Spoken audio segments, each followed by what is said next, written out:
Muy buenas a todos, muy buenas tardes ya casi, muy buenos días. Tenemos hoy la suerte de tener al profesor Miguel Ángel Martínez González. Yo tengo además el gusto de haber compartido con él claustro, sesiones de evaluación, cuando hace ya mucho tiempo, más de 30 años, yo era profesor de antropología médica en la Facultad de Medicina de la Universidad de Navarra, de la que él sigue siendo profesor, ahora ya catedrático. Quiero destacar solo unos cuantos trazos, porque si no, pues realmente se suele decir esto de que a uno le llevaría mucho tiempo leer el currículum completo, pero en este caso es literalmente cierto y materialmente imposible. Es probable que sea una de las personas con más publicaciones, seguramente en tu universidad y también en el panorama nacional. Es profesor también en la Universidad de Harvard, catedrático visitante. Ha sido MIR, es médico epidemiólogo y también en la mayor parte de su trabajo se desarrolla en líneas de salud pública.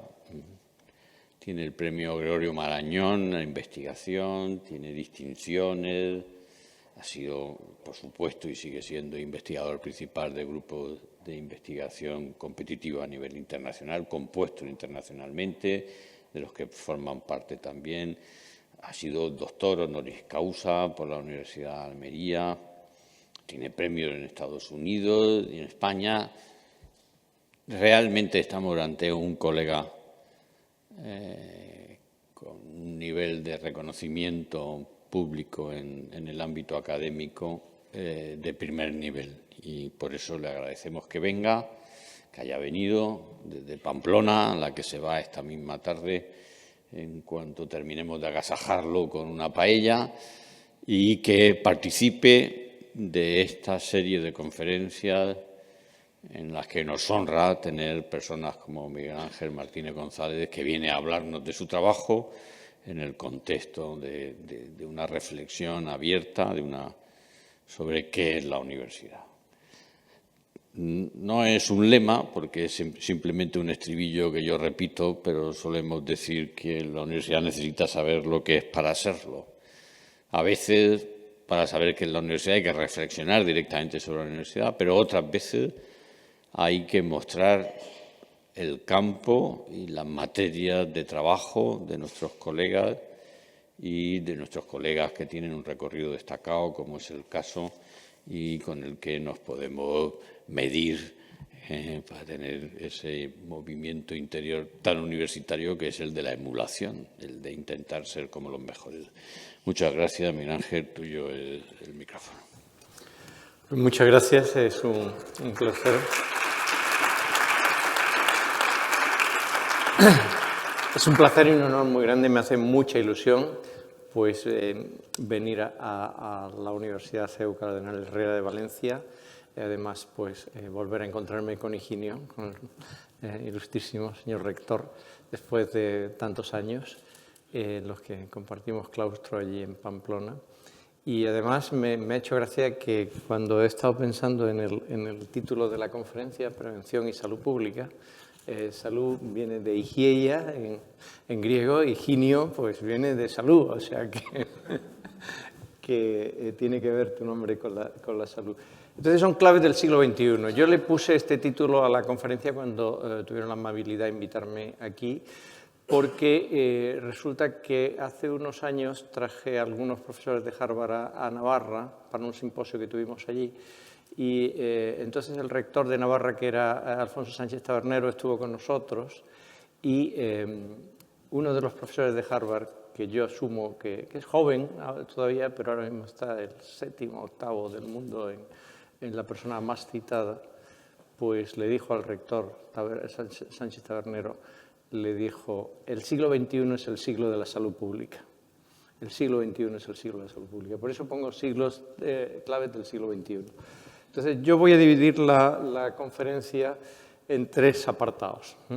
El primero se llama Catástrofes de Salud Pública, y no voy a hablar del COVID, que es una catástrofe de salud pública. aunque he escrito un libro sobre eso, que se llama La sanidad en llamas, sobre la catástrofe de COVID en España. Pero voy a hablar de otras catástrofes que están aquí para quedarse, desgraciadamente. Voy a hablar, en segundo lugar, de lo que nos distrae de afrontarlas. Y en tercer lugar, lógicamente, de las soluciones, porque yo soy patológicamente optimista, o sea que pienso que hay soluciones y que la universidad es el sitio ideal para desarrollar esas soluciones y ponerlas en práctica. Empezando por las catástrofes, antes de meterme de lleno en el tema, quiero contar una batallita. Es una batallita que se cuenta siempre cuando se habla de salud pública, que es la alegoría de McKinley. McKinley cuenta, más o menos, la voy a adornar un poco, que hay un chaval que acaba de terminar la carrera de medicina en Harvard y que va paseando con su mentor, con su asesor de la carrera, que ha estado pues, esos años ayudándole. Ya es médico el chaval y va con su profesor por la orilla del río Charles. Y entonces ven un tipo que se está ahogando en el río. Entonces el chaval se tira al río, saca del río al que estaba ahogándose, está en paro cardíaco, le hace la resucitación cardiopulmonar en la orilla del río y le salva la vida. El profesor lo contempla todo y dice: muy bien, chaval, te hemos enseñado bien, acabas de salvar una vida, ha valido la pena hacerte médico. Siguen andando y hay otro que se está ahogando y se vuelve a repetir la escena, así 6 veces.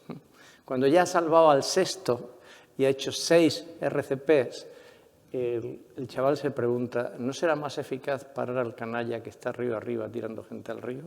¿No será más eficaz parar al canalla? Entonces, nosotros vemos catástrofes y hay que pensar siempre en el canalla que está río arriba tirando gente al río. Este es el mapa de la obesidad en chicas jóvenes de 5 a 19 años en el mundo. ¿Veis que casi todo está en azul, que significa 1%? El verde pues, puede ser 2% de obesidad. Y esto era en 1975. 4 décadas después, este es el mapa. Esto es una catástrofe. ¿Por qué pongo chicas de 5 a 19 años? Porque son las que menos obesidad tienen. Esto es una catástrofe. Estamos hablando de más del 15%, lo que está en rojo, 20%. Este es un paper que lo hicimos entre varios en Nature Primers Disease Reviews. A mí me tocó hacer estas curvas. Estas curvas que hay aquí suponen muchos datos acumulados, porque es como ha ido creciendo, cuántos millones de personas, en hombres y en mujeres, ha habido con obesidad en el mundo. Fijaros cómo ha subido. Tenía una cierta tendencia a la subida y de pronto se vuelve rampante. Este es un mapa de Estados Unidos. A la izquierda tenemos el mapa en 2020. Esta es la proporción de personas con obesidad. Índice BMI es Body Mass Index, es índice de masa corporal superior a 30, que es ya obesidad, no es sobrepeso, es obesidad. Entonces, cuando está en ese rojo, pues hay estados con 50% ya en 2020, pero llegan algunos a estar en azul en 2030. Lo que hay a la derecha, con unos tonos más amarillos o naranjas, es obesidad severa.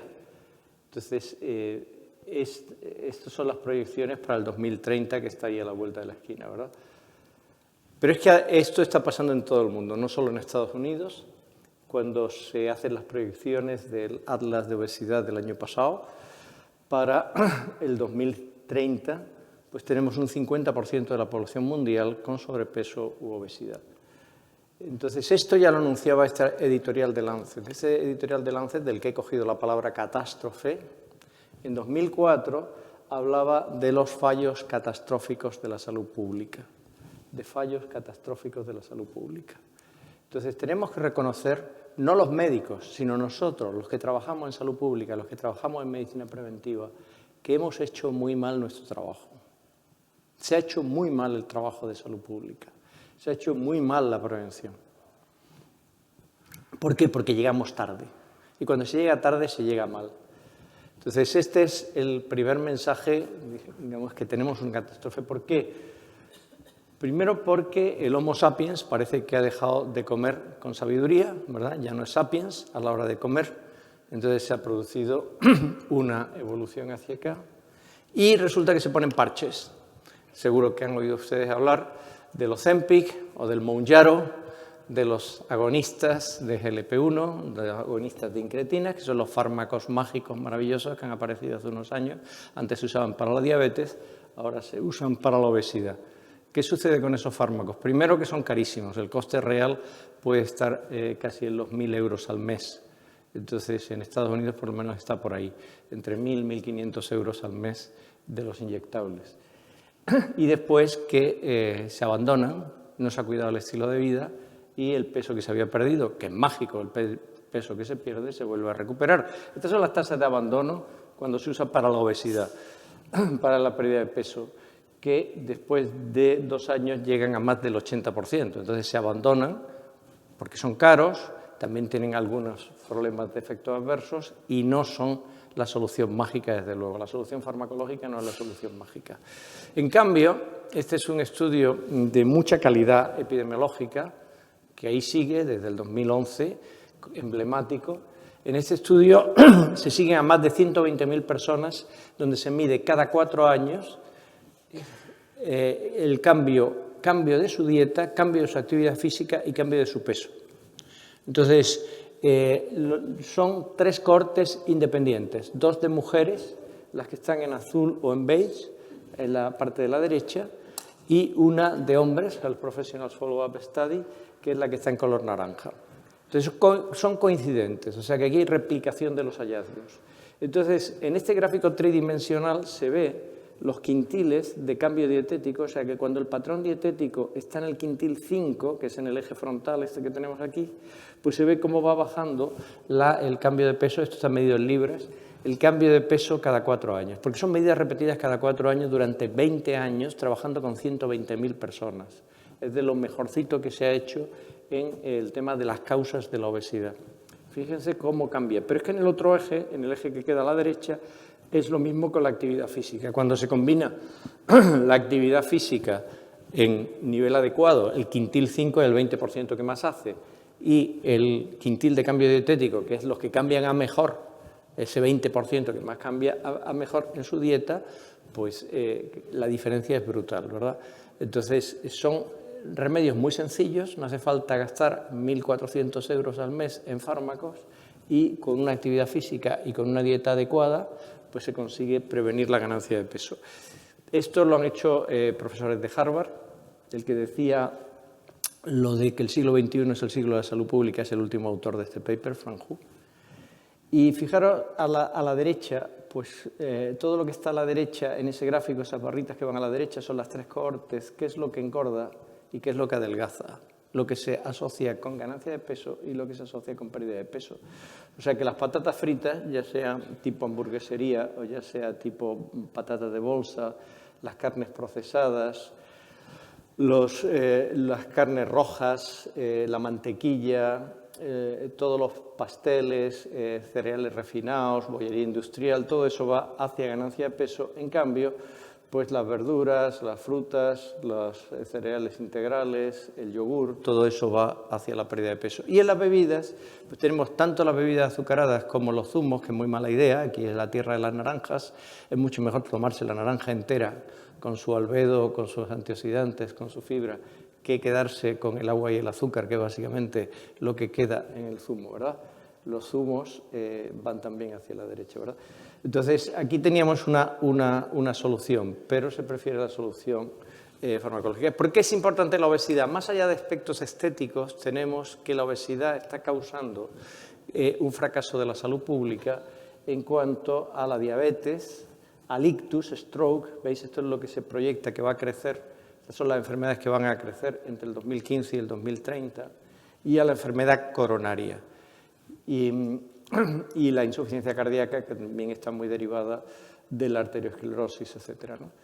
Entonces, en la carga global de enfermedad tenemos que las 3 principales causas de pérdida de años, esto que se llama aquí DALYs, Disability Adjusted Life Years, años de vida ajustados por discapacidad, son precisamente esas que están creciendo y que están relacionadas con la obesidad, que son la cardiopatía isquémica, el ictus y la diabetes. Entonces, cuando se trata de ver fracasos de la salud pública, catástrofe de salud pública, pues tenemos que apuntar a estas 3. Pero es que hasta ahora hemos hablado de salud somática, corporal, pero es que tenemos salud mental Tenemos unos problemas de salud mental como no hemos tenido nunca. Y aquí hay otro fracaso de la salud pública. Entonces tenemos que 1 de cada 4 pacientes que acuden a atención primaria tienen un problema de salud mental. A mí me dicen los médicos de familia, Miguel Ángel, es que no sabes cómo está la gente, es que no te haces idea cómo está la gente. Y se refieren a esto, a los problemas de salud mental. Es un problema prevalente. Tenemos una patología psiquiátrica como no hemos tenido nunca. Entonces tenemos que a lo largo de la vida 1 de cada 4 mujeres y 1 de cada 8 hombres va a desarrollar un diagnóstico de depresión. En España, el 8% de la población adulta está tomando antidepresivos ahora mismo. Pero es que este es un metaanálisis de metaanálisis, es lo que se llama un metaanálisis en paraguas, que se han recogido los datos de 1.655 estudios primarios, a su vez resumido en 62 metaanálisis con un total de casi 9 millones de personas, todos universitarios, que son los que os escuchan cada día en las clases, los que me escuchan a mí cada día en las clases. Son numerosísimas las universidades del mundo que han tenido que instalar un servicio especial de psiquiatría o de psicología, o llámale X, pero para atender los problemas psiquiátricos de sus alumnos. Y entonces, en estos estudios, esto lo ha hecho un grupo de la Universidad de Navarra y lo han publicado este verano, prevalencia de depresión, más de la tercera parte con depresión. En alumnos universitarios que son la élite de la sociedad, los que van a ser la élite de la sociedad, más de la tercera parte con depresión, lo que más tienen es trastornos de ansiedad y trastornos del sueño, se pasan las noches de claro en claro, como decía el Quijote, y los días de turbio en turbio, pues se pasan las noches con el teléfono móvil, con la pantalla del teléfono móvil, viendo redes sociales, y eso les produce trastornos de sueño, trastornos de la conducta alimentaria, anorexia, bulimia, 18%, y lo que se llaman desenlaces relacionados con suicidio, que es intentos de suicidio, suicidios consumados, ideación suicida, tener un plan para suicidio, casi el 11%. Eso es lo que está pasando en universitarios de todo el mundo. Este es un resumen, ya digo, con una muestra inmensa. Entonces tenemos un problema de salud mental, no solo de salud física. Fijaros, los CDC de Atlanta es la instancia más solvente en Estados Unidos para afrontar los problemas de salud pública. Y esto es antes de que lleguen a la universidad. Estos son los estudiantes de secundaria de 14 a 18 años. ¿Cuántos tenían un plan para suicidarse durante el último año? 1/4 parte de las chicas tenían hecho un plan para suicidarse en esas edades. Un 12% de los chicos. Y que hubieran tenido un intento de suicidio en el año anterior, el 13% de las chicas, el 7% de los chicos. No es que los psiquiatras les haya dado por diagnosticar más, es que tenemos un problema real. Ahora mismo, en España, la primera causa de muerte por causas externas es el suicidio. Desde 2008 no son los accidentes de tráfico, es el suicidio. Por mucho que se trate de maquillar o de ocultar las cifras, si uno va al Instituto Nacional de Estadística, tenemos ese problema, ¿no? Cuando le preguntan a los catedráticos de, ya sea Jonathan Haidt de NYU, de New York University, o a Jan Twenji de San Diego, ¿por qué está pasando esto? ¿Por qué hay este problema de salud mental sin precedentes? Es que no pestañean al responder.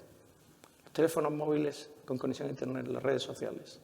Se ha cometido un error brutal al darle a un chaval de 11 años, de 12 años, de 8 años, un teléfono móvil con conexión a Internet. No está preparado cerebralmente para eso. No está preparado para circular por unas redes sociales que son como una autopista llenas de locos al volante que van en dirección contraria y le dan la llave del Ferrari de mayor potencia. Venga, niño, conduce. Esto es lo que está pasando y esto está constatado con muchos datos. Nosotros hicimos una revisión sistemática del tiempo de pantallas en jóvenes y esto lo hice con Almudena Sánchez Villegas, que es también catedrática de Salud Pública, es la decana de la Facultad de Medicina y de Ciencia de la Salud de la Universidad Pública de Navarra, con Luis Gutiérrez Rojas, que es profesor titular en Granada, y Miguel Álvarez de Mon, que es en Madrid, son psiquiatras. Entonces, ¿qué hicimos? Pues en población adolescente veíamos que están enganchados a unas pantallas que tienen unas redes sociales que tienen una capacidad adictiva muy alta, que cuanto mayor es el tiempo que dedican a pantallas, que se está estimando ahora mismo, en los 17 y 18 años se estima ahora mismo que un mínimo de 7 horas al día. 7 horas al día, porque pasan parte de la noche usando redes sociales y muchas veces hacen multitasking. Entonces, esto se asocia, cuanto más tiempo de pantalla, menor autoestima, mayores niveles de insatisfacción corporal, mayor riesgo de trastorno de la conducta alimentaria, peores desenlaces de sueño y peores riesgos de trastornos de depresión, de problemas relacionados con el suicidio, de adicción a pornografía, uso problemático de pornografía asociado a comportamientos sexuales violentos. Todo esto es el resumen de la revisión sistemática que hicimos en esta revista, que es la revista de Epidemiología y Salud Pública del grupo British Medical Journal, ¿no? Por ejemplo, uno de los estudios que revisamos aquí, el metaanálisis del King's College, sobre el PSU, que se llama Problematic Smartphone Use, que ya está definido. La última vez que lo miré, en 2020, ya había 78 escalas validadas de PSU, de Problematic Smartphone Use, que es una adicción, que ya el Plan Nacional de Drogas en España lo incluye en sus drogas, el uso problemático de la pornografía especialmente. Entonces, el uso problemático del teléfono móvil tenía estos ratios por cuánto se multiplica el riesgo, ¿verdad? Dicho pronto y mal, ¿no? Pues se multiplica por más de 3 veces el riesgo de depresión, por más de 3 veces el riesgo de ansiedad y por 2,6 veces el riesgo de trastorno del sueño. Entonces, este uso problemático, este PSU, está condicionando problemas de salud mental, como vemos, está condicionando también una distorsión brutal de los conceptos de sexualidad en los jóvenes, porque hay mucha adicción a pornografía. El acoso escolar, que antes era durante las horas de escolaridad, ahora es 24/7. Ahora el número de acosadores es infinito, son anónimos. Y después tenemos, no sé si han oído hablar, del efecto Flynn inverso. El tal Flynn demostró que los estudios masivos de coeficiente intelectual durante el siglo XX, de 1930 y tantos, demostraban un incremento minimísimo, pero cada década iba subiendo el coeficiente intelectual medio de la humanidad. ¿Qué significa efecto Flynn inverso? Desde 2006, 2007, que todo el mundo tiene un teléfono móvil en la mano, ¿qué le pasa al coeficiente intelectual? Un descenso de 0,030 desviaciones estándar por año, de media. O sea que nos estamos volviendo más tontos. Es decir, es la fábrica de cretinos digitales que le llama Michel de Mourguet en su libro. Un libro muy difundido, Michel de Mourguet, francés, ha sido catedrático de Stanford, y lo documenta todo eso muy bien, la fábrica de cretinos digitales, ¿verdad? Entonces, detrás de la pornografía y de esa hipersexualización que se ha producido, pues hay negocios muy rentables. O sea que cuando vemos quién es el canalla que está arriba tirando gente al río, pues vemos que hay un negocio impresionante con los móviles y las redes sociales, con lo que yo le llamo la CIPO, y he puesto ese nombre en mis libros, no quiero hacerle propaganda a ninguna empresa, le llamo Corporación Industrial de Pornografía Online. Me he inventado el nombre, CIPO. Entonces, los negocios de las hormonas contraceptivas, que le interesa una hipersexualización de la adolescencia, y la patronal del aborto, que le interesa también una hipersexualización de la adolescencia y una prematuridad en las relaciones sexuales para que haya más embarazos no previstos y, por tanto, pues haya más negocio, ¿no? Por ejemplo, pues tenemos datos de sexualidad en jóvenes y problemas para la salud mental. Pues esto lo ha hecho el CDC de Atlanta, en chicas. Aquí tenemos por cuánto se multiplica el riesgo de suicidio. Estas son chicas de 14 a 18 años estudiadas por el CDC de Atlanta. Entonces, tenemos como referencia lo que era la mayoría, que eran vírgenes de 14 a 18 años. Las que tenían una pareja multiplicaban por 2,6 veces su riesgo de un intento de suicidio, si 2 parejas por 2,7, si 3 o más parejas por 5,5. Esto lo cuento con mucho detalle en el libro Salmones, Hormonas y Pantallas. Después tenemos anteayer, que pasé por delante del Ministerio de Sanidad, nuestro querido Ministerio de Sanidad de nuestro querido país.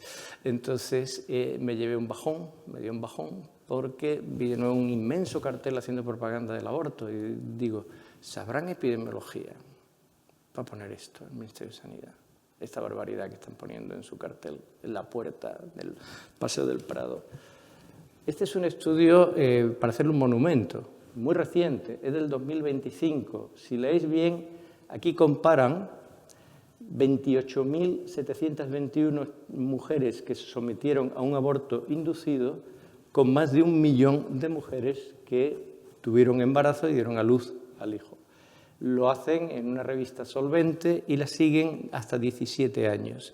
Entonces, no ven que haya un diagnóstico de un psiquiatra en la atención primaria, no ven un cuestionario, ven hospitalizaciones por intentos de suicidio, por depresiones. O sea, que alguien tenga que ser hospitalizado, estamos hablando de patología psiquiátrica grave. Esa es la diferencia que hay en la patología psiquiátrica grave, la línea continua superior, las mujeres que han abortado hasta 17 años de seguimiento, con más de 1 millón de mujeres estudiadas entre las expuestas y las no expuestas. Aquí tenemos las tasas, en verde las que dieron a luz, en rojo las tasas por 1000 mujeres, ¿vale? Por cada 1000 mujeres las tasas que hay de, en total, hospitalización psiquiátrica, depresión, ansiedad, trastornos de ansiedad, estrés, intentos de suicidio, trastornos por uso de drogas que requieran una hospitalización psiquiátrica. Si se sumasen, que cuando estamos hablando de un 85 por 1000 es un 8,5%, es decir, que estamos hablando de la patología psiquiátrica ya más pesada, la que requiere hospitalización, ¿verdad? No la ambulatoria. Entonces, vamos a relajar un poco después de todo esto, ¿no? Porque realmente es muy grave cuando uno ve los problemas de salud física y salud mental en los que nos enfrentamos en el siglo XXI. Por eso el siglo de la salud pública. Esta película, seguro que la reconocen. ¿Reconocen esta película? Esta película se llama Wall-E, es de Pixar, salió en el 2008. El primer teléfono móvil con conexión a Internet fue el iPhone en el 2007. Esta película es profética, vale la pena verla, es muy simpática. Lo que ha sucedido, aunque hago un spoiler, es que el planeta Tierra está inhabitable, porque está tan contaminado que todos los seres humanos han tenido que huir de la Tierra y se van a una estación espacial que se llama Axiom, estación interplanetaria, donde todos tienen obesidad mórbida, todos van en unos sillones flotantes, todos se visten igual, son clones, son bastante tontorrones, muy manipulables por la publicidad, están continuamente sometidos a la publicidad, o sea, han perdido capacidad intelectual, han perdido también la capacidad de vivir pedestación, no se pueden poner de pie, porque están en la tumbona todo el día y ya han perdido la capacidad de estar de pie. Y cuando hablan unos con otros, no hablan mirándose, sino que todos tienen una pantalla flotante enfrente de sus ojos y miran a la pantalla flotante. 2008, me parece profético esto, ¿verdad? Entonces, están continuamente bebiendo bebidas azucaradas de gran tamaño, lo cual fomentar la obesidad. Y cuando de pronto dicen el nuevo color de Axiom no es el rojo, es el azul, todos le dan un botón y se visten de azul, exactamente iguales, gregarios, son dominables clones, ¿no? Yo le llamo salmones en mi libro a la gente que va contracorriente, que son los que necesitamos, salmones que nadan contracorriente. Necesitamos salmones y no clones que le den la vuelta a esto. Y los que estamos en la universidad tenemos una gran responsabilidad. Hay pecado de omisión. Hay pecado de omisión, no se puede uno inhibir, uno tiene que hablar. Yo estaba muy cómodo con la dieta mediterránea y un día dije, basta de seguir ya solo con la dieta mediterránea, hay que hablar de estos temas. Hay que hablar de aborto, hay que hablar de sexualidad, hay que dar la cara, hay que hablar abiertamente de una serie de valores que o los defendemos nosotros o no los va a defender nadie. Entonces, con Joaquín de Irala hicimos esta publicación después de que Lancet hablase de los fallos catastróficos de la salud pública. Nos decíamos, vamos a ver, la epidemiología y la salud pública ha afrontado esas enfermedades que están a la derecha en la diapositiva, que están en fondo oscuro a la derecha, el SIDA, infecciones de transmisión sexual, de lo que no he hablado aquí, la diabetes, el sobrepeso, la obesidad, la enfermedad cardiovascular, la psicopatología, suicidio, todo esto, ¿verdad? ¿Y cómo lo ha afrontado tradicionalmente la epidemiología? Con factores de riesgo. Los epidemiólogos nos hemos dedicado a mirar a los factores de riesgo. Pues el tabaco es paradigmático, la conducción temeraria para los accidentes de tráfico, la sobrealimentación, sedentarismo, el alcohol, las drogas. Ahora miraríamos el uso problemático de teléfonos móviles, la adicción a pornografía. Pero hay que ir río arriba para parar al canalla que está tirando gente al río. Y hay que buscar no los determinantes, los factores de riesgo, sino los determinantes de los determinantes. Y aquí tenemos mucho que hacer los que nos dedicamos a la docencia y a la investigación. Y los que podemos aparecer en los medios de comunicación. Y los que podemos influir en la cultura del entretenimiento. Y los que podemos influir con libros de divulgación. Porque todo lo que hay a la izquierda, esos determinantes de los determinantes, al final son los que están influyendo en una presión medioambiental que arrastra a la gente que no tiene suficiente fuerza de voluntad y que se dejan llevar como peces muertos por la corriente en vez de ser salmones que nadan contra corriente. No basta con ser salmones, hay que cambiar el ambiente, hay que cambiar el contexto, ¿verdad? Entonces, vamos a cómo nos distraemos. Entonces, yo aquí me reconozco culpable, porque voy a presentar que a veces nos distraemos. No nos queda más remedio, porque hay que comer, ¿verdad? Y hay que darle de comer a la gente de nuestros departamentos. El domingo me hicieron una entrevista en El Mundo, que salió el lunes, salió antes de ayer, sobre este artículo. Este artículo se publica en Nature Medicine. Entonces me llama Cristina García Lucio del Mundo y me dice: Miguel Ángel, ¿qué te parece este artículo que va a salir el lunes? Entonces me llamó el domingo. Entonces, esto te lo hacen a veces los periodistas. Va a salir el lunes, léete el artículo y me comentas, ¿no? Entonces, ¿qué hacen aquí?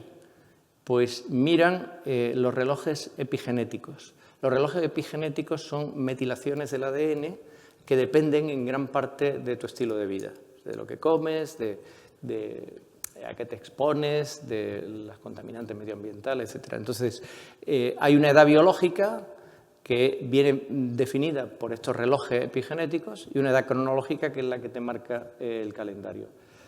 Pues aquí ven, en un ensayo aleatorizado de multivitaminas y de suplementos de cacao, pues unas casi 1000 personas con medidas repetidas, con un diseño aleatorizado, pues que efectivamente tiene un efecto, pero es tenue. Esto lo podéis leer en El Mundo de antes de ayer. El comentario también le preguntaron a algún otro investigador, ¿no?, sobre esto. Pero, claro, estamos ahí en lo glamuroso, ¿no?, que tiene. Esto tiene mucho glamour, mirar relojes epigenéticos, ¿verdad? Podemos mirar todo esto. Nosotros hemos investigado la dieta mediterránea. Entonces vemos que la dieta mediterránea reduce la enfermedad cardiovascular y la diabetes tipo 2, que es lo que hay allí. Entonces se entiende, dieta mediterránea, enfermedad cardiovascular y diabetes tipo 2. Lo que está en medio no se lee, que son todas las rutas metabólicas en las que tú puedes influir cuando él cambia el patrón dietético a la gente. Ahora estamos mirando la longevidad también.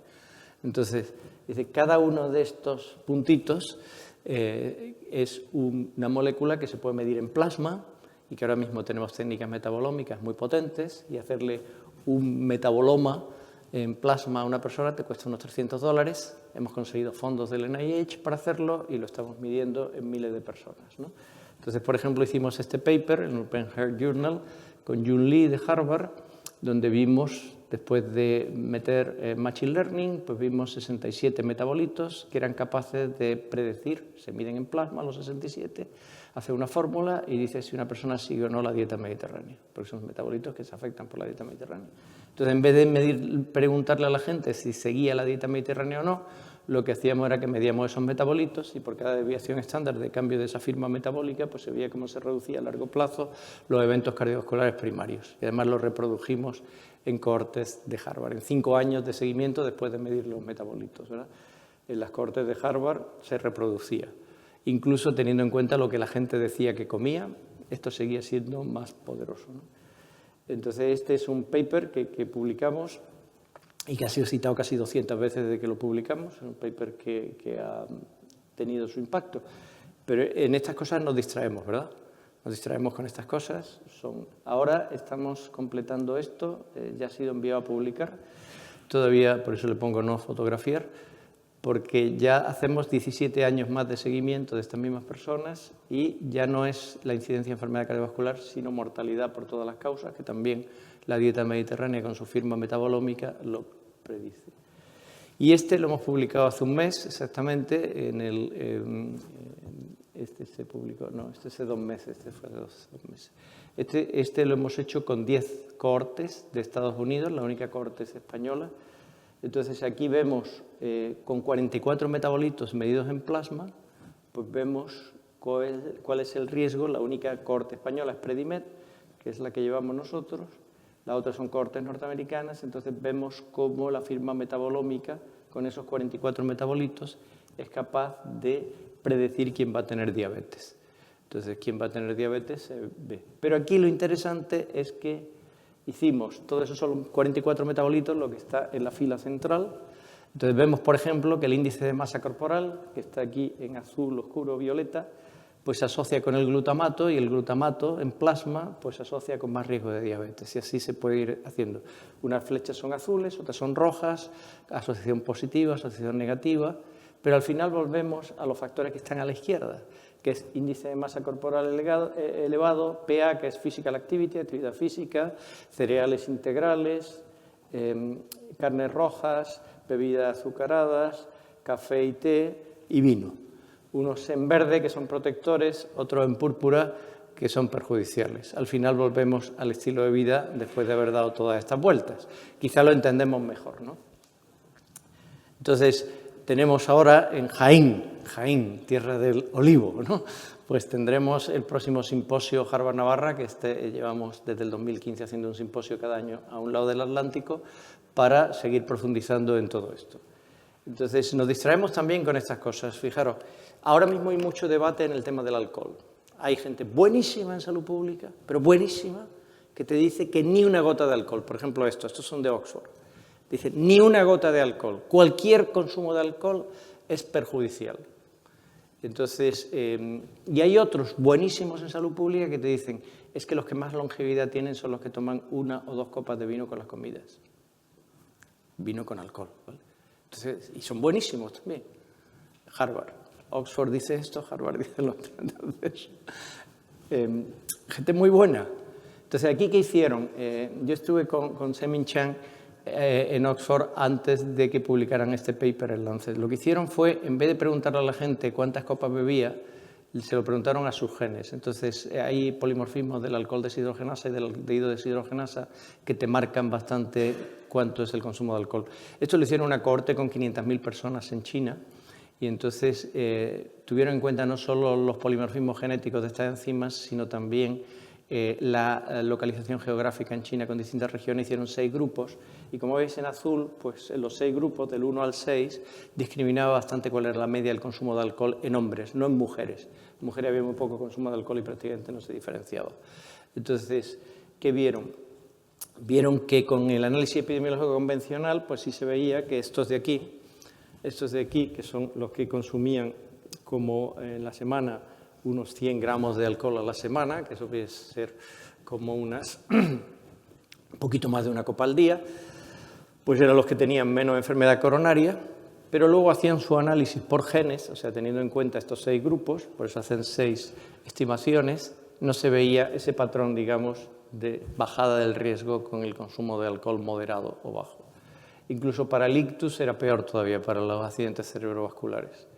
De todas maneras, uno se pregunta, ¿es tan perfecta la clasificación del consumo de alcohol? Porque aquí, nosotros cuando presentamos datos, aquí presentan las medias, pero yo nunca presento medias solas. Las medias solas están viudas, le falta algo.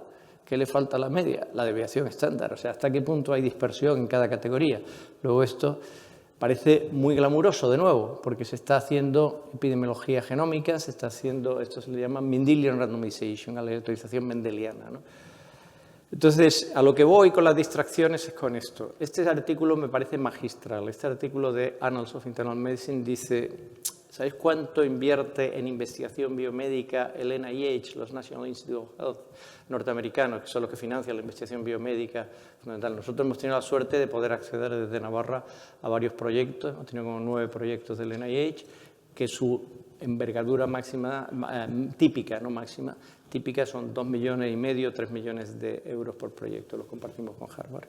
Entonces, ellos invierten 40.000 millones de dólares al año en investigación biomédica, que se dice pronto, son los grants del NIH, son mucho mayores que los de Europa. Entonces, de los 40.000 millones de dólares que gasta el NIH al año en financiar investigación biomédica, 36.000 millones de dólares son para investigadores que compiten por ese fondo. ¿Y cómo se compite por ese fondo? Pues el 60% se dedica a biología subcelular, a todas estas cosas que estoy presentando. Aleatorización mendeliana, epigenética, microbiota intestinal, bioinformática, tecnología. O sea que son inversiones en tratar de comprender los mecanismos en genómica, metabolómica, proteómica, células madre, pero no se afrontan los verdaderos determinantes de la salud. Los determinantes que decía antes, ¿verdad? O O sea, que tenemos problemas de suicidios, tenemos problemas de enfermedad hipertensiva, de diabetes, de algunos tipos de cáncer asociados a la obesidad, enfermedad cardiovascular, etc., ¿no? Entonces, y por otro lado, se han desarrollado estrategias de silenciar a científicos, que ahora vamos a verlas, que es etiquetar de ideología en cuanto se dice algo. Si alguien me oye a mí hablar lo que he dicho hace un momento de ese paper de las hospitalizaciones psiquiátricas en mujeres que se han sometido a un aborto, dirá, esto es ideología porque este señor es católico y viene de una universidad de inspiración cristiana. ¿Y qué va a decir, no? Entonces me dirá, hay otros, está el turn away. Tal. Y digo, bueno, si quieres lo discutimos, ¿no? Pero de entrada te tildan de ideología, ¿no? Entonces, por ejemplo, pues esto es lo que se hizo para promover el aborto en Estados Unidos. Se falsearon las estadísticas, o sea que se decía que había 1 millón de abortos. No sé si recordáis que aquí se dijo, los más mayores recordaréis que cuando se dieron los primeros pasos para legalizar el aborto en España a finales de los años 70, se afirmaba con toda rotundidad que había 300.000 abortos clandestinos en España. Esto se repetía una y otra vez, ¿verdad? Entonces, esto es pura invención, ¿no? Se exagera la mortalidad materna, se habla de una conspiración católica y además no se puede culpar ni a todos los cristianos, porque entonces culparía a alguien que es amigo tuyo, ¿no? Ni al Papa, porque es una sola persona y da pena. Hay que culpar pues, a grupos cristianos, o lo ideal es los obispos, eso es lo ideal para culparle. Entonces se presenta como un medio contraceptivo más, pero detrás lo que se esconde es un negocio de muchos millones de dólares. No sé si conocéis a Bernard Nathanson, su historia, ya falleció, pero él lo reconoció luego porque fue el principal promotor del aborto y luego se convirtió en un acérrimo pro vida. Entonces él reconoce todas las mentiras que se decían, ¿verdad? Entonces tenemos mentiras, pero esto pasa a todos los niveles. Esto pasa con los somáticos, esto pasa con la salud mental, esto pasa con las pantallas, esto pasa con los teléfonos móviles con conexión a Internet, esto pasa con la salud sexual y reproductiva. Y son estos principios. Este es el guión de la desinformación que combate la salud pública. Entonces se realiza pues, una investigación falseada, ¿verdad?, para tratar de pasarla como legítima. Se persigue y se acosa a los científicos que hablan con claridad. Se fabrican incertidumbres, lo que yo le llamo la tinta del calamar, para decir todo esto está muy liado, hay opiniones para todos los gustos, hay otros estudios que dicen otras cosas, etcétera, para crear incertidumbre intencionalmente. La cortina de humo, se lanzan cortinas de humo, pues a base de comprar alianzas con la academia o con sociedades profesionales científicas. O sea que muchas sociedades médicas están financiadas, por ejemplo, por industrias farmacéuticas que tienen unos intereses explícitos, claros, en que no se hable del estilo de vida como alternativa, en que se desprecie el estilo de vida, o en todo el aspecto de la ginecología y la obstetricia, pues que todo lo que se hable sea contracepción hormonal y no se hable para nada de la naprotecnología, etcétera, ¿no?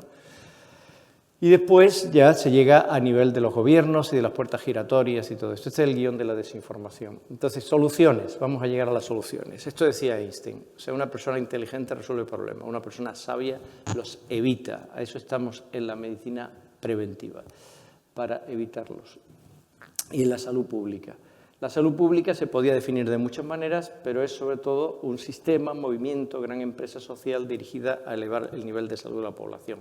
A mí me animó mucho el ver que dentro de la medicina la cardiología es bastante élite, que de pronto en 2010 los cardiólogos norteamericanos dan la vuelta a la tortilla. En vez de hablar de factores de riesgo, empiezan a hablar de health metrics.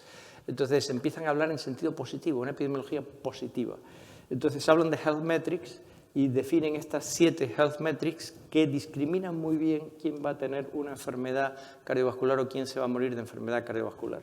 Que son no fumar nunca, tener un índice de masa corporal por debajo de 25, o sea, no tener sobrepeso, hacer actividad física, unas metas de alimentación saludable y tener a raya el colesterol, la presión arterial y la glucemia. Entonces, con esto nosotros lo reprodujimos en España. Lo que nos encontramos es que teníamos que hacer un grupo de 4 o más health metrics, porque si íbamos a 5, 6, 7 había muy poquita gente que lo tuviera. O sea que hay mucho campo para mejorar. Pero ahora ya en 2022 han añadido otra, la 8ª health metrics, que es un sueño de dormir entre 7 y 9 horas, o sea, dormir como 8 horas. que es algo que se está perdiendo y lo han añadido a todo lo anterior. Entonces, aquí lo que se ve, esto se ha hecho en el UK Biobank con más de 250.000 personas, pero lo que se ve es que sean cuales sean el score poligenético de riesgo, sea cual sea el background genético, seguir estos 8 aspectos del estilo de vida reduce considerablemente el riesgo de mortalidad por todas las causas, no solo de enfermedad cardiovascular. Entonces, no hay que pensar que alguien está predestinado genéticamente, siempre puede hacer una reducción del riesgo. Parece que es un motivo de optimismo. Otro motivo de optimismo es todo lo que está haciendo Tyler Vanderbilt. No sé si lo conocéis, así con su cara de crío. Tyler Vanderbilt es profesor de Harvard, tiene estas 6 carreras que veis ahí.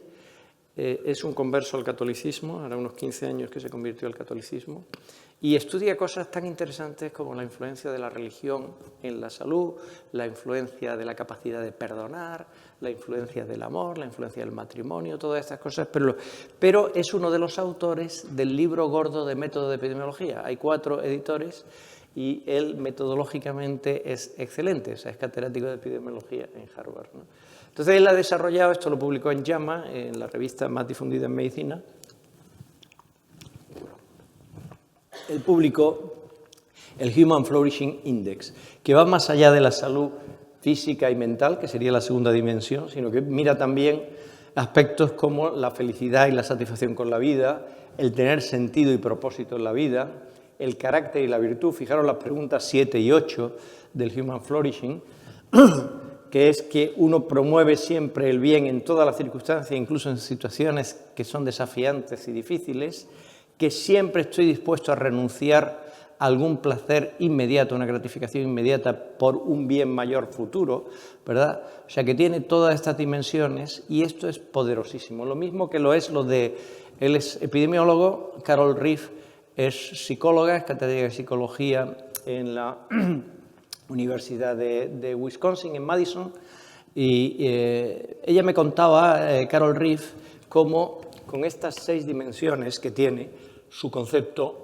de eudaimonia, que ella le llama, que viene a oponerse al hedonismo, es decir, que es un concepto que ella lo contrasta con el hedonismo, que incluye la autoaceptación, tener un propósito en la vida. El Environmental Mastery es que no te dejes llevar por el ambiente, que seas tú el que tengas la maestría, el dominio, los recursos para llevar tu ambiente contigo mismo, tener relaciones positivas, el esforzarse en ser la mejor versión de uno mismo, crecimiento personal y tener autonomía.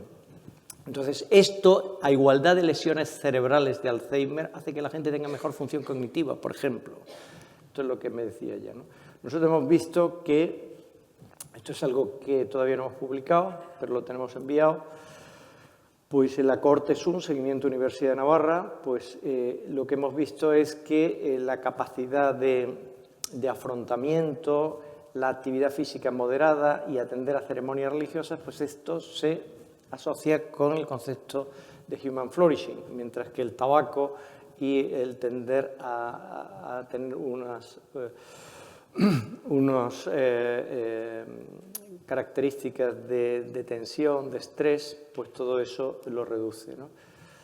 También en Harvard se hizo este estudio que me parece que es bastante concluyente, porque fijaros lo que supone seguir a más de 100.000 personas durante 34 años y se observaron 42.000 fallecimientos. Entonces se puede ver el efecto de 5 características del estilo de vida sobre la longevidad a partir de los 50 años.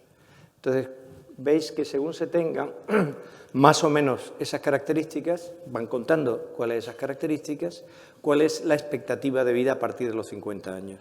¿Cuáles son esas características? No fumar, tener un índice de masa corporal de 18,5 a 24,9, que es ni estar muy delgado ni tener sobrepeso, hacer actividad física de media, unos 30 minutos al día de actividad física moderada, consumir moderadamente alcohol y seguir un patrón de dieta sana. Está en el 40% que tiene mejor índice de dieta sana. Aquí sorprenderá esto, ¿verdad?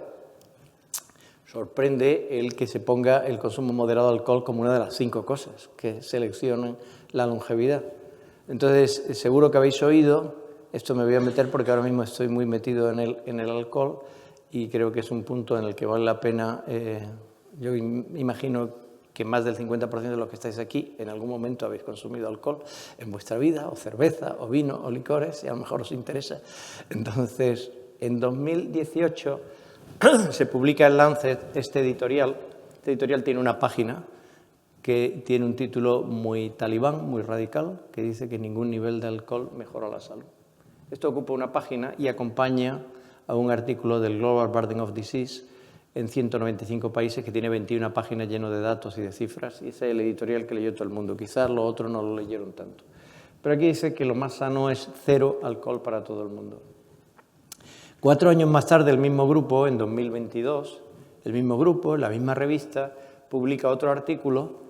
Esta vez no son de 21 páginas, esta vez son de 51 páginas, llenos de datos, cifras, tablas, gráficos.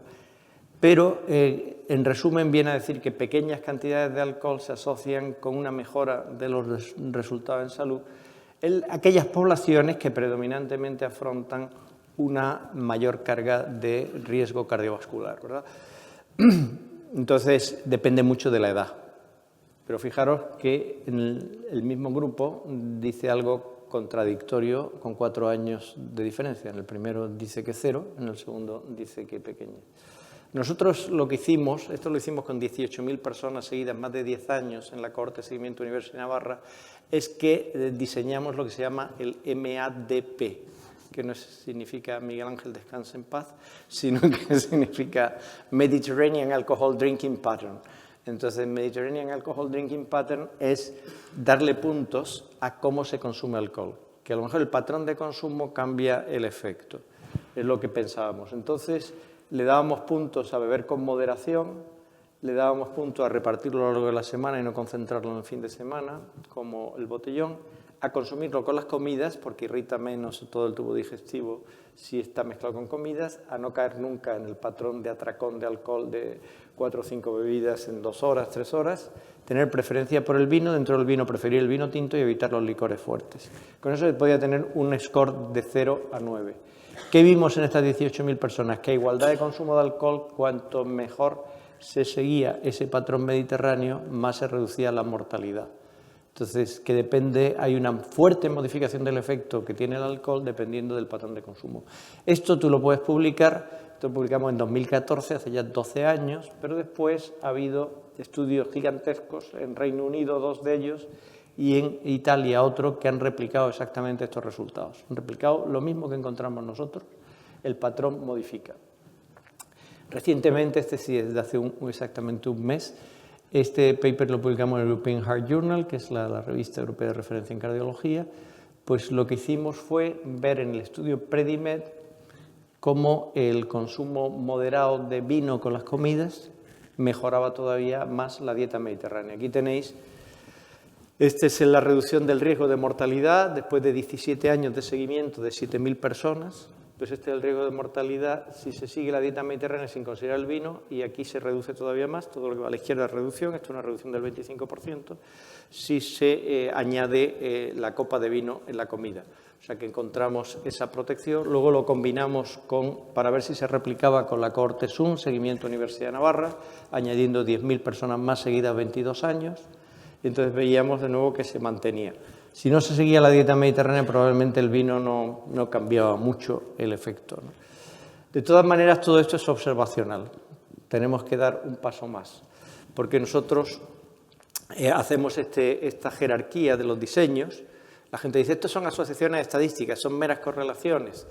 Pero eso es cuando se estudian series de casos, se comparan países entre sí, que son los estudios ecológicos, o se miden las cosas una sola vez, sin seguimiento, o se comparan casos de enfermedad con controles, ya eso va teniendo más verosimilitud de causalidad. Pero ya para llegar al cumbre, donde ya no se puede ir más allá, es lo que se llama el RCT, Randomized Control Trial, el ensayo controlado aleatorizado, que tiene 3 características básicamente, que es que haya intervención, no solo observación, o sea, que le cambies la conducta a la gente, que tengas un grupo control que hace lo contrario y que después la asignación sea al azar. Y ya si se ven eventos clínicos duros ya no hay más, ya no se puede ir más allá en la causalidad en medicina, ¿no? Entonces nosotros hicimos Predimed Predimed lo hicimos con dieta mediterránea, donde hicimos esta escala de 14 puntos. En esta escala de 14 puntos hacíamos una intervención con dieta mediterránea en un grupo y en otro no lo hacíamos. En otro les decíamos lo que entonces era el paradigma, que era la dieta baja en grasa. Entonces les decíamos que consumiesen aceite de oliva como única grasa culinaria, 4 cucharadas soperas de aceite de oliva al día, 3 piezas de fruta, 2 raciones de verduras, evitar carnes rojas y procesadas, evitar mantequilla, margarina y nata, evitar bebidas azucaradas, tomarse una copa de vino en las comidas y 3 veces por semana legumbres, pescado y frutos secos, evitar la bollería industrial, preferir la carne de ave, las carnes rojas y procesadas y consumir sofrito 2 veces por semana. Esta era nuestra intervención. Veis que aquí incluíamos la prohibida copa de vino, porque siempre se ha incluido en el patrón de dieta mediterránea. Pensábamos que actuar sobre el patrón, esto fue único en el mundo, porque se actuaba sobre todo el patrón nutricional, se apuntaba a muchos sitios para que toda la orquesta funcionase. O sea, pensábamos que cuando haces una intervención no es cuestión de afinar el violín, hay que mirar a toda la orquesta. Y con eso, que lo hicimos en más de 7.000 personas, que además a un grupo le regalábamos aceite de oliva virgen extra a razón de 1 litro a la semana, son 2.500, se suponía la logística de trasladar 2,5 toneladas de aceite de oliva cada semana, a otros le regalábamos frutos secos, a otros le regalábamos utensilios para la cocina, pues veíamos el riesgo de enfermedad cardiovascular, de diabetes, que se redujo con la dieta mediterránea. Aquí redujimos la enfermedad cardiovascular aproximadamente en un 30%, reducimos la arteriopatía periférica, comparativamente al grupo control, que era dieta baja en grasa, que era lo que recomendaba la American Heart Association. Solo con aceite de oliva, no con frutos secos, se reducía la fibrilación auricular y lo mismo pasaba para el cáncer de mama, unas reducciones fortísimas. Esto además ha sido replicado en Córdoba, el CardioPrep, pero lo hicieron con pacientes que ya habían tenido un infarto, con más de 1.000 pacientes seguidos a largo plazo. Básicamente usaron nuestro protocolo, de hecho la dietista vino a Pamplona a entrenarse, la que hizo la intervención, Gracia Quintana, que hizo la intervención aquí. ¿Y ahora qué estamos haciendo para resolver el tema del alcohol? Queremos resolver el tema del alcohol al mismo nivel, porque esto de Predimed ha dado la vuelta al mundo. O sea, Predimed ha sido el ensayo que ha sido más citado, de hecho en el 2013 fue la noticia de salud más difundida en Estados Unidos, y desde entonces pues Predimed se está tratando de imitar en todas partes. O sea que la dieta mediterránea se ha impuesto como el estándar de oro en intervención nutricional para mejorar la salud. Pero ahora lo que estamos haciendo es UNATI.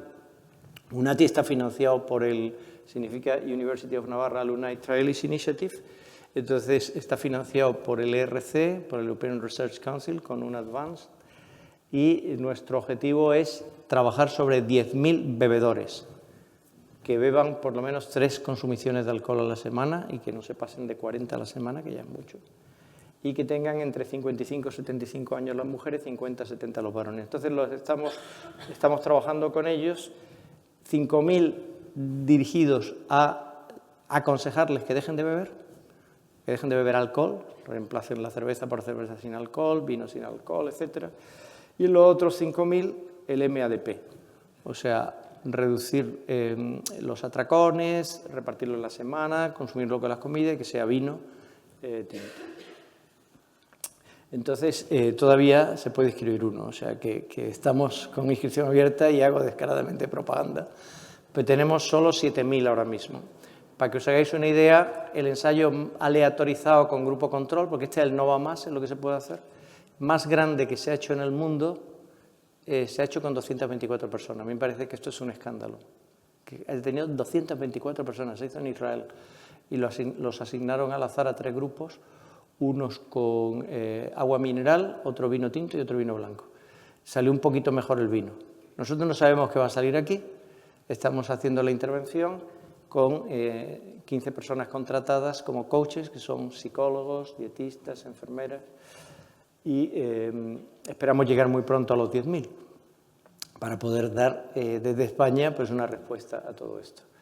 Hay muchas más cosas que se podrían decir sobre la medicina preventiva y las soluciones de la medicina preventiva y la salud pública en el siglo XXI. Yo he publicado estos 5 libros donde dono los derechos de autor a la investigación en salud pública, o sea que no estoy haciendo negocio cuando hago propaganda de ellos, pero en esos libros se puede encontrar mucho más información práctica y de divulgación, ¿verdad?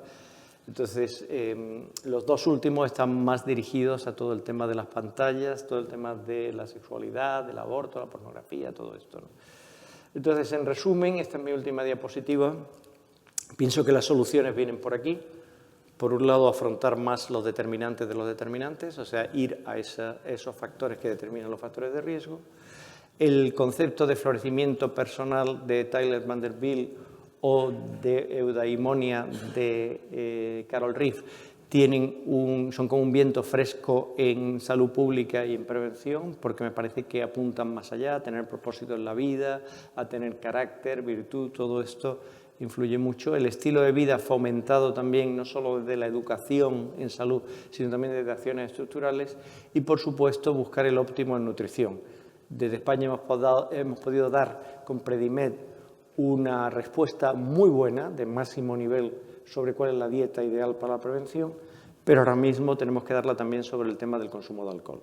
Y por eso tengo mucha confianza puesta en el UNATI. Quedo a vuestra disposición para lo que queráis preguntarme. Muchas gracias.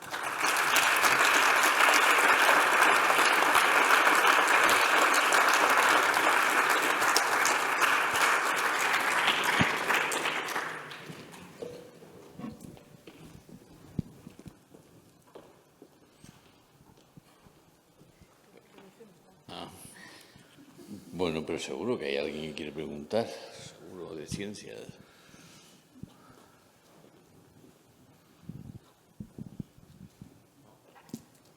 Parece que no. No hay preguntas, no hay preguntas. Ahí, sí.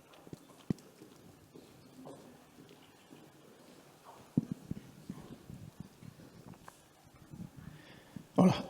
Bueno, pues muchas gracias por la exposición. Yo creo que nos ha dejado a todos pues sin palabras, ¿no? Porque, vamos, yo creo que... Y a todos muy animados, ¿no? Porque yo creo que la mayoría, pues, eso de tomar una copa de vino nos gusta. Yo quería preguntarle por el tema de las pantallas, que además los que tenemos hijos jóvenes, pues lo vemos en nuestras casas, ¿no?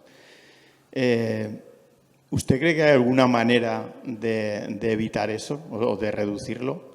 Sí. Ahora se está hablando además de prohibir las redes sociales a menores. Sí, pienso que así como los coches pues tardaron como 50, 60 años desde que se inventó el coche, el automóvil, hasta que todo el mundo tenía un automóvil en su casa, las pantallas han sido las redes sociales y los teléfonos móviles inteligentes han tardado 5 años. En 5 años se ha pasado de 0 a 100. Entonces, no ha habido ningún tipo de regulación, no hay semáforos, no hay código de la circulación, no hay carnet de conducir, no hay guardia de tráfico, no hay multas, no hay nada, ¿no? Ni señalización horizontal, ni vertical, nada. Entonces, todo esto está produciendo muchísimo daño. Yo creo que las cosas caen por su propio peso. Australia ya ha prohibido las redes sociales en diciembre pasado a menores de 16 años. Y no lo prohíbe a base de que el chaval tenga que verificar nada, etcétera, sino que le pone un multazo a las empresas, que es muy eficaz. O sea, que controla que las empresas tengan que tener una protección total para que no se pueda acceder. Pienso que hay mucho movimiento social. O sea, hubo unas madres que se reunían en un parque de Cataluña, estaban asustadas de lo que les está pasando a su hijo, tenían sensación de que les habían secuestrado a sus hijos y montaron el movimiento Adolescencia Libre de Móviles. El movimiento Adolescencia Libre de Móviles ahora mismo tiene bastantes decenas de miles de socios. Después, Mar España era la directora de la Agencia de Protección de Datos. Cuando ha dejado la Agencia de Protección de Datos, ha montado un movimiento que se llama Control Z. Están muy activos, van a parlamentos. Lo que está haciendo Catherine Lecuyer también es impresionante. El movimiento OFF de Diego Hidalgo. O sea, hay un montón de iniciativas. February OFF. O sea, hay un montón de iniciativas que van en esta línea. Y yo pienso que, no sé si he transmitido optimismo o pesimismo en la conferencia, pero yo soy optimista porque cada vez que los de salud pública ponemos algo en el objetivo, somos lentos pero seguros. O sea, una vez que tú ves que esto va contra la salud pública, y esto hay que repetirlo mucho, y a mí me llaman mucho a dar conferencias e intervenir en estos foros desde la óptica de la salud pública, pues pobre del que se ponga enfrente a la salud pública, porque esto es un problema de salud pública que se está generando. Entonces, creo que hay que repetirlo mucho en este sentido. Después, pasamos a los recursos domésticos en tu casa, ¿no? Es decir, ¿cómo hacerlo? Pues lo primero es empeñarse en la frase evangélica de que los últimos serán los primeros, ¿verdad? O sea, ser el último con diferencia que le da el teléfono móvil en la clase al hijo, ¿no? El último. Es que, papá, todos tienen teléfono móvil y yo no.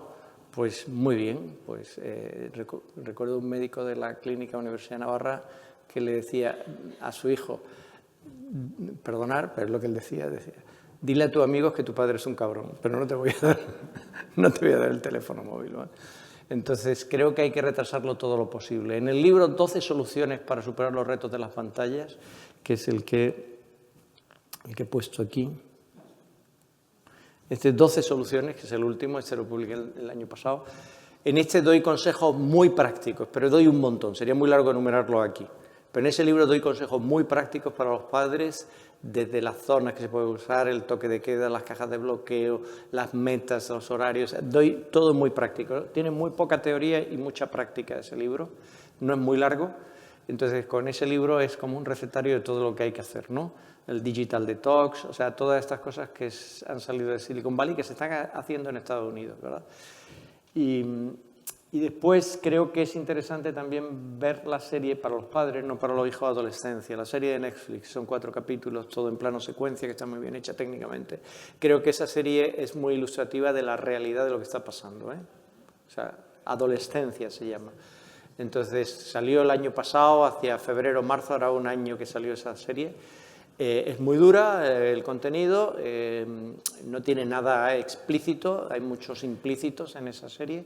Se puede luego leer sobre ellas si no se entiende algo, porque hay cosas que a lo mejor no se entiende hasta que no se lee pues todo lo que hay debajo, pero hay ahí se ven dos mundos, el mundo de los chavales donde todos se entienden porque están todos conectados por los teléfonos móviles con conexión a internet y por sus redes sociales y por lo que mandan y las fotos y los vídeos y tal, y los profesores y los padres que no se enteran de nada, que están absolutamente en el guindo, despistados de la problemática.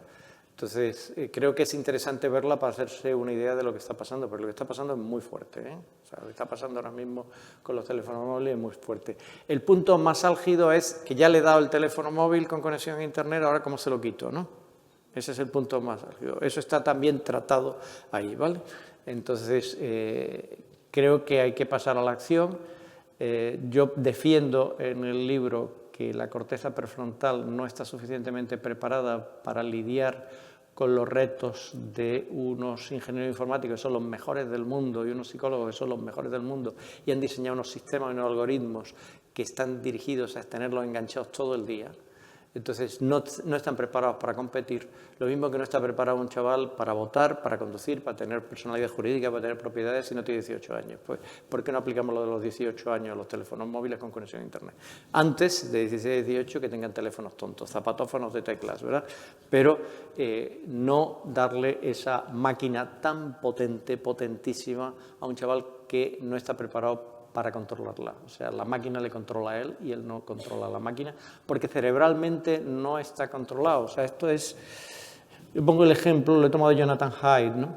Dice, si el cemento está líquido y tú haces así con el dedo, no se queda nada. Si el cemento está seco como una piedra, haces así con el dedo, no se queda nada. Pero cuando está fraguando, que es esa edad, que se está produciendo la mielinización cerebral, donde el impulso nervioso pasa de ir a 10 km por hora a ir a 400 km por hora, donde cambia toda la plasticidad, es brutal en esa época, pues ahí es donde le están metiendo los teléfonos móviles, porque esto es lo que... y ahí es donde se enganchan a la pornografía, y ahí es donde se vuelven adictos.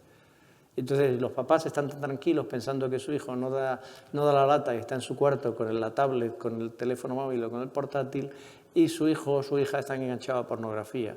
Y se pasan la noche en blanco, ¿verdad? Y no tienen ni idea los padres de lo que está pasando. Y hay acosos, y hay cosas de escolares que son muy duras. Y eso está pasando continuamente y los psicólogos lo saben.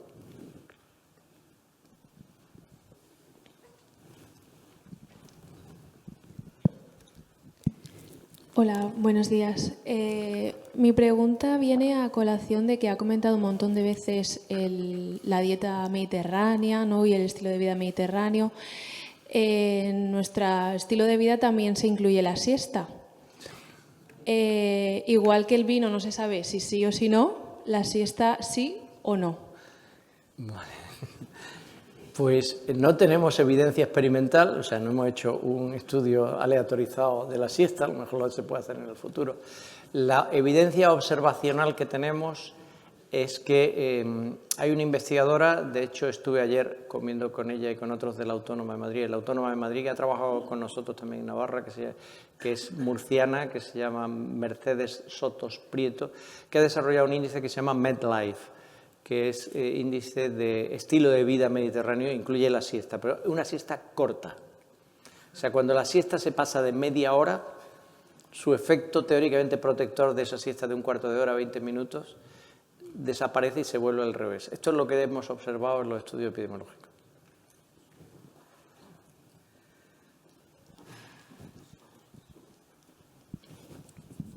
Muchas gracias por la charla, muy interesante.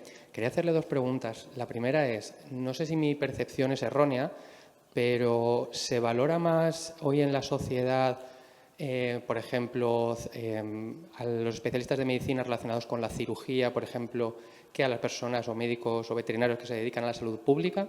Esa es la primera. Y si eso cree que debe cambiar y cómo podemos cambiarlo, esa es una pregunta. Y la segunda sería, viendo los datos que enseñaba de cuál es nuestro estado como sociedad, ¿no?, a nivel psicológico, psiquiátrico, ¿qué cree que ha pasado que no hemos hecho bien? Porque yo me imagino, no soy experto historiador, pero me imagino pues, que hace 500 o 1000 años la gente, las personas ansiaban tener lo que hoy tenemos a libre disposición, ¿no? Comidas, casas, electricidad, salud. ¿Qué nos ha pasado para que lleguemos a esto? Bueno, pues a ver si he entendido bien. La primera pregunta es si tiene más prestigio el cirujano que el preventivista. Claramente tiene más prestigio el cirujano que el preventivista. O sea, la salud pública no tiene ningún glamour ahora mismo, especialmente entre los médicos. O sea, yo he tenido la suerte de tener compañeros o alumnos que con muy buen número de MIR han elegido medicina preventiva y salud pública bueno, pues esto en nuestro departamento ha sido un honor, ¿no? Pues tener a gente así, ¿no? Pero normalmente se elige con peores números. O sea, ahora mismo lo que tiene más glamour es dermatología, cirugía plástica, cardiología. Tienen ahí hospitales de cardiología, donde su servicio de cardiología presume de aquí que tenemos residentes de un dígito. O sea, que son el 1, el 2, el 9, pero no llegan a tener 2 dígitos, no son el 11 o el 15, ¿no? Entonces, los que cogen en ese servicio. Entonces, son especialidades que tienen más glamour y, desde luego, salud pública no tiene ese glamour. De hecho, me han invitado ahora en abril, me parece que es, al Congreso de los Preventivistas para que hable de cómo atraer chavales que estudian medicina y que son brillantes a nuestra especialidad, ¿no? Y cómo se puede hacer esto, ¿no? Y después, ¿cómo hemos llegado hasta aquí? Pues efectivamente yo he puesto las catástrofes. Hay otras cosas que son grandes éxitos, o sea que la derrota de las enfermedades infecciosas con las vacunas, eso es de los mayores éxitos de la salud pública. Todo lo que se ha hecho con la normativa de tráfico, con la mejora de los vehículos y la reducción de los accidentes de tráfico y toda la normativa pues esto, claro, se ve especialmente en Estados Unidos. Hay muy buenas estadísticas, pues a lo largo del siglo XX, como a medida que iba creciendo el parque móvil, pues se iban reduciendo los fallecimientos en accidentes de tráfico porque se ponían medidas tanto de ingeniería como de educación, como de reglamentación, ¿verdad? Entonces, medidas estructurales. O sea, que hay otros aspectos en los que se ha mejorado mucho. Es decir, que, sin embargo, hay estos aspectos de todas las patologías relacionadas con la obesidad, las patologías metabólicas, y los cánceres asociados a la obesidad. Ahora mismo los oncólogos están muy asustados de cánceres en personas jóvenes, que no se veía esa frecuencia de cáncer colorectal en personas jóvenes, etc. Tiene mucho que ver con los estilos de vida. Entonces pienso que hemos llegado a esto porque por la segunda parte de mi conferencia nos hemos distraído. O sea, todo ese glamour que tienen las ómicas, ¿no? Genómica, metabolómica, proteómica, metagenómica, epigenómica, todo esto nos ha distraído y nos hemos olvidado de los estilos de vida y de la alimentación. Así que pienso que hay que enfocarse muchísimo más en medicina, en los estilos de vida y la alimentación. Hace unos días estuve comiendo con Marian Rojas y con otro psiquiatra de Madrid, y ella está detrás de poner una asignatura en Facultad de Medicina que se llame Medicina del Estrés y del Estilo de Vida. En Harvard, Stefano Scales ha desarrollado toda una asignatura de Lifestyle Medicine, ¿no? Hay otro movimiento que hay en Estados Unidos que es el movimiento de Teaching Kitchens. Teaching Kitchens significa que muchos hospitales, son hospitales privados en general de máximo nivel, han puesto cocinas, pero no cocinas para hacer la comida a los pacientes que están ahí, sino para enseñarles a cocinar a los pacientes a los que le van a dar el alta, para que ellos aprendan a hacer cocina sana. Entonces, pienso que todo esto parecía que no tenía el mismo glamour que identificar las metilaciones del ADN o que identificar las bacterias de la microbiota que se relacionan y dan un metabolito que se puede medir en plasma y en orina y que es fruto de lo que has comido y se transforma, etcétera, y que todo esto tiene mucho glamour porque es muy molecular, son sistemas subcelulares, como decía Narayan en ese artículo de Annals of Internal Medicine. Entonces, nos hemos quedado como deslumbrados por la tecnología, ¿verdad? Y después ha venido toda la tecnología.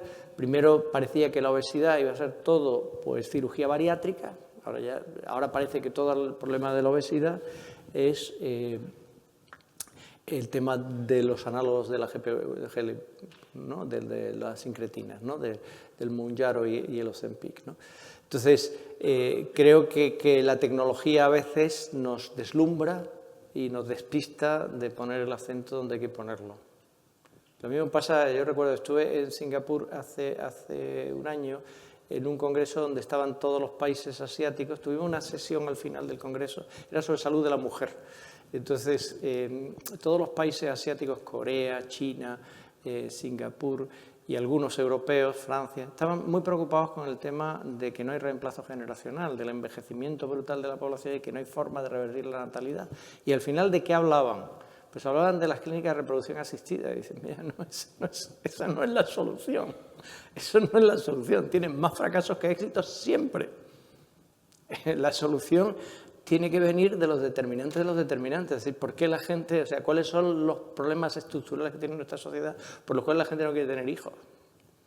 Es decir, ¿y qué pasa con todas las infecciones de transmisión sexual que dejan estériles a las mujeres? Que lo que ves ahora mismo de clamidia, etcétera, es que si tú ves la trayectoria de infecciones de transmisión sexual en España del año 2002, 2003 al 2026, no es que haya crecido en un 30%, en un 50%, es que se han multiplicado por más de 10. Entonces, muchas de esas dejan estériles a las mujeres. Entonces, vamos a afrontar a los determinantes. ¿Qué está pasando con la hipersexualización de los niños y de los adolescentes? Y con la pornografía, ¿qué está pasando, no? Entonces, ¿y qué está pasando con todo esto? No, vamos al preservativo, dicen de nuevo viene el parche, ¿no? Dices, oye, no pongas parches, ve a las raíces de las causas, a los determinantes, ¿no? Muchas gracias.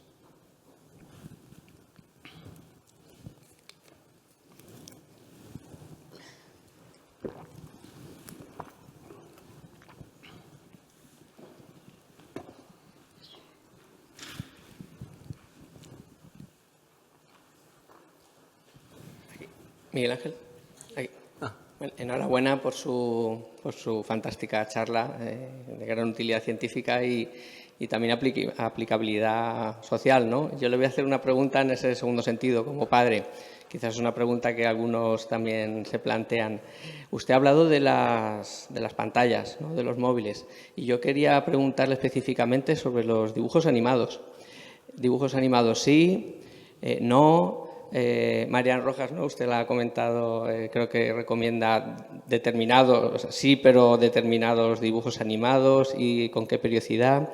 ¿Cree usted que en efecto pueden tener efectos positivos a la hora de mejorar la sociabilidad, ¿no? La capacidad de sociabilizarse de los niños o incluso de adquirir valores?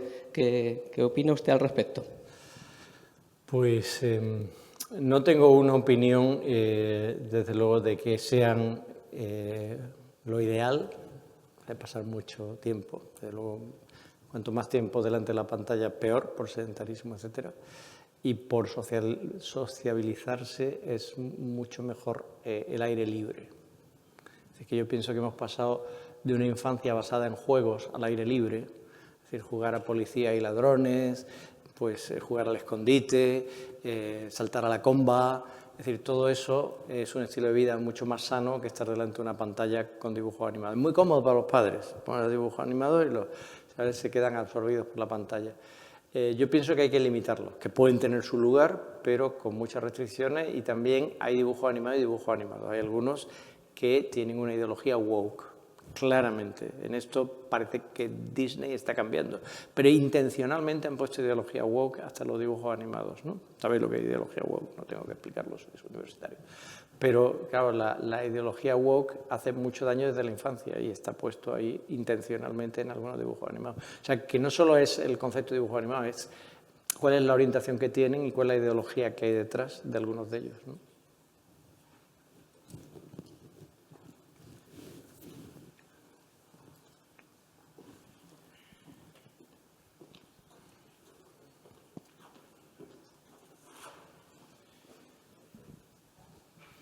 Muchas gracias por la conferencia, que ha sido muy interesante. Tengo como 4 preguntas, pero no voy a abusar. Voy a dejar 2 para la comida. Te voy a hacer otras 2, que me parece que pueden ser las que tengan más interés general.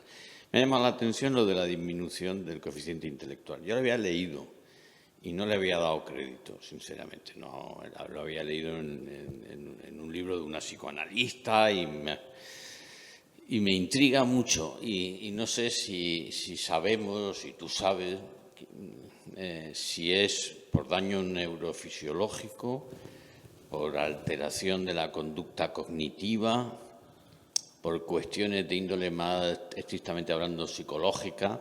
Todos sabemos que el nivel de rendimiento varía mucho con la capacidad de concentración y de sostenimiento y de la atención, que es una clave. Pero me llama mucho la atención porque no hay cambios que conozcamos evolutivos neurofisiológicamente en periodos históricos muy grandes. Entonces, si se está produciendo algo de ese tipo, es un tema muy interesante. Esta es una pregunta para que me digan. Y luego la otra cuestión que me parece que también puede ser más de interés general es ¿cómo es posible que se dé un sesgo ideológico a las políticas de prevención y de salud pública tan manifiestamente falso? ¿Y cómo es posible que eso se sostenga como parte de la opinión pública? Yo recuerdo hace unas semanas, yo escuché una controversia de la que yo no tenía opinión porque no tenía criterio. No recuerdo exactamente qué fue, pero fue algo así como que alguien dijo que había un componente traumático en el aborto y que, por tanto, bueno, le sobrevino, por supuesto, todo tipo de desautorizaciones, de no sé qué ni cuánto. Bueno, y escuchándote, pues más bien me parece que hay datos para manifestar que hay un componente traumático. Entonces, ¿cómo es posible que haya políticas públicas de promoción de hábitos que sabemos o que se es suficientemente? Eso me llama mucho la atención. Claro, me imagino que tú lo habrás pensado, mucho más. Sí. Con estas 2 me doy por contento ahora. Muy bien.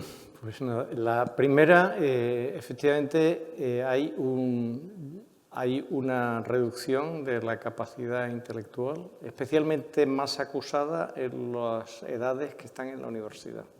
Esto, según todo lo que yo he ido leyendo, se han hecho en los países occidentales, pero se han hecho en muchos sitios, en países nórdicos, en Estados Unidos, en Canadá, países centroeuropeos, y entonces se constata esa reducción del coeficiente intelectual. El efecto Flynn inverso o reversión del efecto Flynn está muy constatado.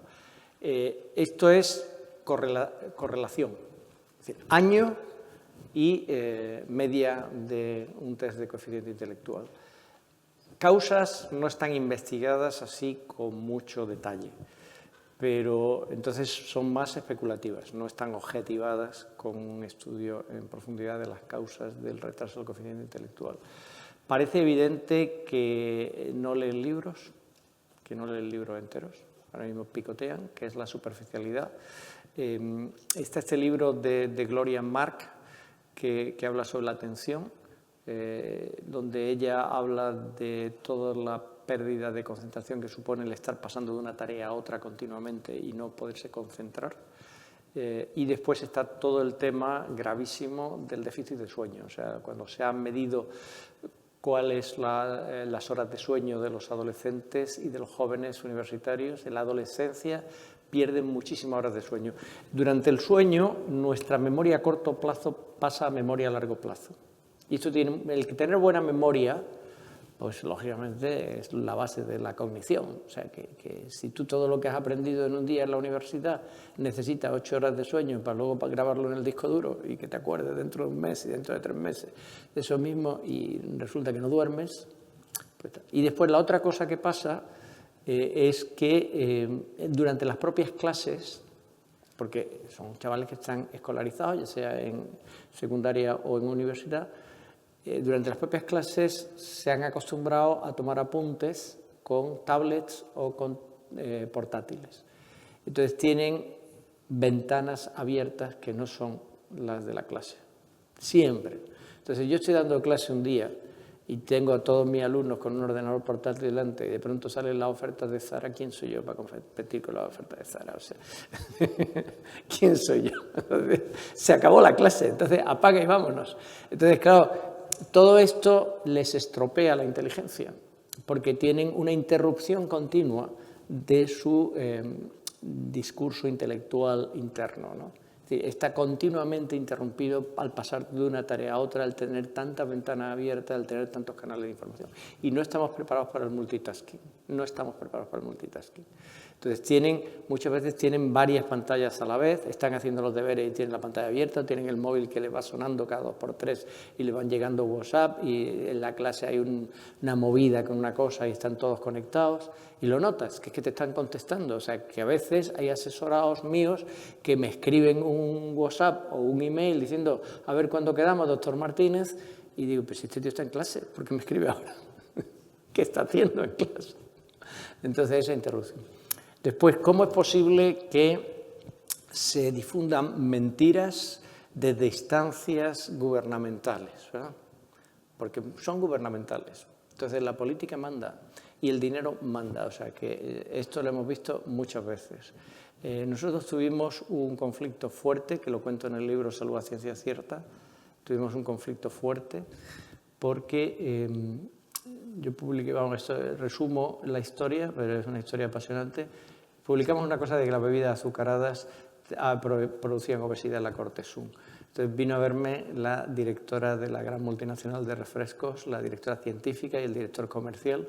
Intentaron sobornarme, básicamente, para que dijéramos otra cosa. Intentaron de varias maneras. Les dije, lógicamente, que no. Puse un testigo, la chica que había hecho el trabajo y que era una doctoranda mía, ahora es catedrática. Y entonces yo quería tener testigos, les dije que no. Al poco tiempo la nombraron directora de la Agencia de Seguridad Alimentaria, no a mi doctoranda, sino a la que intentó sobornarme. Pero la nombraron directora de la Agencia de Seguridad Alimentaria, a la que había venido a mi despacho. Entonces, esta doctoranda, que ya era profesora, y otro, que ahora es el director del departamento, escribieron a Lancet una carta quejándose. Porque eran testigos directos de lo que habían visto, ¿no? Entonces, esto pasa en alimentación, esto pasa...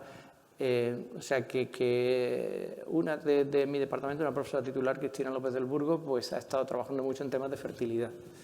Entonces, trabajó mucho en temas de fertilidad, está en Estados Unidos y ha ido a congresos. Entonces, ella se paga los congresos. Entonces, ve que hay ginecólogos que llegan a esos congresos, prácticamente hotel de 5 estrellas, primera clase, limusina, pero ¿quién le paga?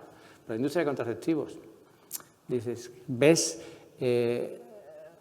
a un tipo, yo recuerdo con un tema de una vacuna que no estaba nada claro, y yo hablé con el presidente de la sociedad científica y le dije, oye, ¿cómo hacéis propaganda de esta vacuna que no está nada claro, que haya que ponérsela a todo el mundo y esto es puro negocio y tal? Y dice, ¿quién crees que me paga la página web de la sociedad científica?